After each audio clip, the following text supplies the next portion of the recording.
Maganda araw mga bossing, sa naghahanap po dyan ng business class na van or VIP unit mga boss, ito available tayo. Isang peraso ng 2023 year model Toyota Hiace Super Grandia Elite mga boss. Last year nag-vlog tayo nito 2024, isang peraso kulay white. Kinabukasan na sold agad mga bossing, no?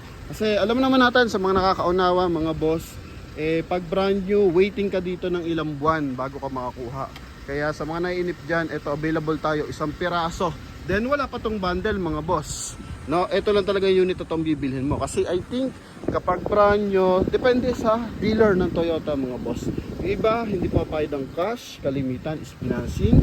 Then yung iba naman, kailangan bumili ka ng isang Toyota Wigo or Toyota Avanza ba yun mga boss? Para makabili ka ng isang Elite o isang Alphard mga boss. No? So nasa marketing strategy nila yan mga boss para makabili ka ng ganito. Pero sa atin sa promote page, ito available tayo ng isang piraso mga boss ha. Yan. So full kasa record naman to. Makina na ito mga bossing, 2.8 liters na turbo diesel. Butan lang natin ang bahagya, then start tayo dito sa ating front area. So ito mga boss, mapapansin nyo naman, coding natin is 1, so Monday. Okay, then kanyang headlight naka-projector na yan. Chrome yung kanyang front grille, pati yung kanyang fog light housing. Ang ganda ng kulay mga bossing, no? Yan, premium color natin, white at saka black. Yan, then dito mga bossing is naka R18 yung mags. Two-tone mags yan mga boss na naka 6 stud. Okay, so all this brake yan mga bossing para sa ating mga buyer. Then retractable yung ating side mirror. Yan, chrome yung ating door handle. Ito yung ating front area. So wood accent dito mga bossing ha. Okay, leather. Dito rin meron siyang wood accent, glove box mga boss. 2 din audio system. Okay, so price nito mga bossing is 3,100,000. Yan, pwede mo ito makuha sa halagang 3,100,000 mga boss. Kasama yung transfer of ownership. Ito yung pinaka maganda dyan mga boss. Naka VIP seat, then naka footrest, naka ano na to mga bossing, power recline, power adjust, no? Yan. May curtain. Ito lang dinagdag dyan mga boss, curtain. Then the rest, ano na yan, built-in pagbili mo ng brand new. Yun nga lang mga bossing, talagang matagal ang waiting kapag gantong unit mga boss, no? Syempre, maraming VIP client mga boss, no? Hindi naman ganun kalakas ang ano nito, stock mga bossing, no? Talagang pag dumating to, ilang piraso lang. Kaya syempre sa pila, susundin nila yung pila mga boss. Kaya sa mga nagmamadali dyan, eto na mga boss, yung ating Toyota Hiace na Elite Super Grandia. Okay, explain lang natin dito mga boss. Yan, so dito cup holder din. Then dito is naka ano mga bossing, automatic yung ating ano mga bossing, transmission. Then dito din air conditioning system, automatic climate control. Ito yung ceiling niya, napakalinis. Okay, parang ano po upuan lang ito, tsaka yung driver side mga boss. Then sa likuran, yan mga boss, sobrang presentable. Oh, okay, kung nangangarap ka magkaroon ng Elite, yan ha, ito available tayo, kulay black. Komportable yung biyayang hanap mo mga bossing. Sa gulong naman ito, 90% red light pa mga boss. Yan nga, naka all disc brake, no? Tire black na lang kulang. Sa gulong naka Michelin yan, Michelin tires. Then dito mga boss, yung cladding niya meron siyang chrome line. Ito, yan, paikot to mga bossing ha? Naka daytime running light, dual projector yung gamit mga bossing. Yun o, dual projector yan. Then sa harapan is naka 2i. Yan o, 2i front sensor mga bossing, blind spot assist yan. Para kung sakasakali may mga sumisingit-singit sa ating unit mga boss. So natitrace ng driver para maiwasan yung collision mga bossing ha. Ito. Okay. Okay, para sa lahat ng mga buyer nating interesado, ayaw nyo nang pumila. Ito mga bossing, ha? Pasok tayo sa driver's side. I think naman yung mga nakakaunawa dito, availability lang ng unit ang hinihintay nila, no? Kasi may nagbebenta pa sa market na ito ng 3.4, 3.5, pero sa atin 3,100,000 ng mga bossing, ha? Push start unit. Then dalawa yung available nating remote. So ganito yung remote niya mga boss. Okay, eto, dalawa yan. Then naka 2D energy system. Leather yung kanyang dashboard. May airbag sa side. May airbag din dito mga boss.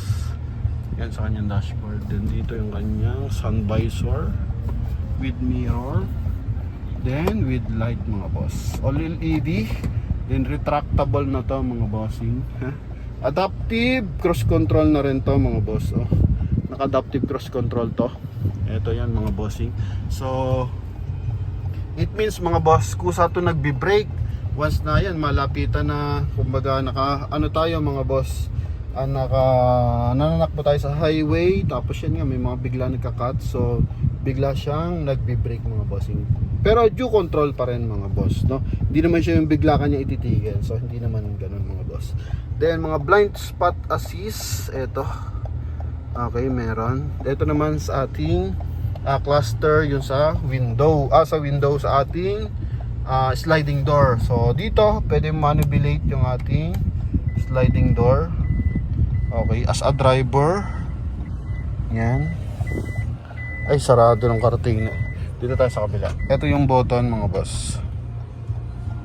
Yan. Yan mga bossing, ha? So, gara, mga pasahero mo, pamilya mo. Ito mga boss, ha? Sa naghahanap ng, alam ko marami, sobrang dami naghahanap ng elite mga bossing. Kasi sobrang daming VIP client natin mga boss, no? So, yun na lang, kulay na lang, tsaka availability ng unit ang hinahanap nila. Okay, busina, gara. Dito mga boss is yun nga, 37,000 lang mileage naman nito eh. So leather, yung kanyang steering wheel, digital meter cluster with 37,318 mileage. Yan, then ito, naka-automatic climate control dashboard with glove box. So dual to mga bossing, I think. Wala pala sa baba, dito lang sa taas. Pero palubog siya. So ito, check natin yung service record mga bossing, ha? Para meron tayong idea about service record.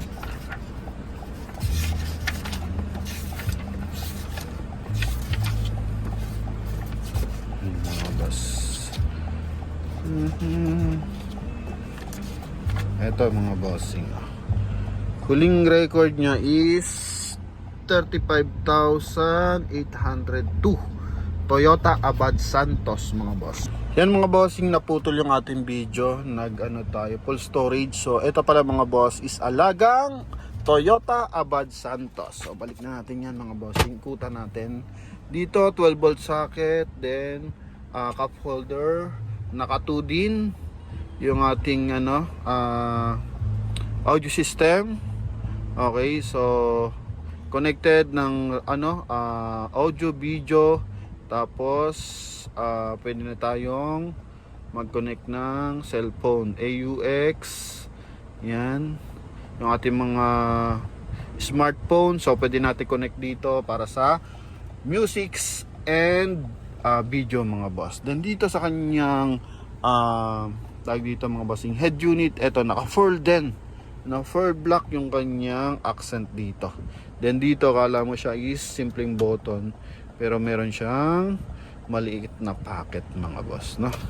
And yun nga, eto pakita natin, armrest, oy ganda na. Tapos dito malaking storage. Ayan. Then sa baba additional storage pa rin. Excuse me. Then tungo tayo sa likod mga boss, pero check muna natin yung ating mga windows. So retractable yung ating windows mga bossing. Ito, yan, kabilaan yan mga boss. Then, yung pag-adjust niya. Yun. So, nakikita naman natin mga bossing, ha? Then, dito rin sa kabilang side. Then, dito is meron siyang blind spot assist, no? Yan, blind spot assist. Bukod dito, meron din siyang blind spot assist dito, no? Yan. Then, tungo tayo sa likuran. Okay. Ganda ng kanyang door panel mga boss, oh. Dito tayo sa kabilang side. So ito pala mga bossing, kaya matagal ang dating kasi made in Japan to mga boss. Ano? Kaya sobrang limited. So buong mundo sinusuplayan yan mga boss. Kaya talagang medyo delay ang dating yan para sa brand new. And pagdating naman sa second hand, sobrang quality naman talaga ng mga unit. Wala naman tayong masasabi about dyan mga boss. Okay? Aha. Kung gusto mo, relax, medyo nakahiga. Yan mga bossing, para siyang massage chair mga boss, no? Okay. Yan. So, medyo ligaw pa tayo mga boss. Then, ito is naka-LED lights din. Pakita natin.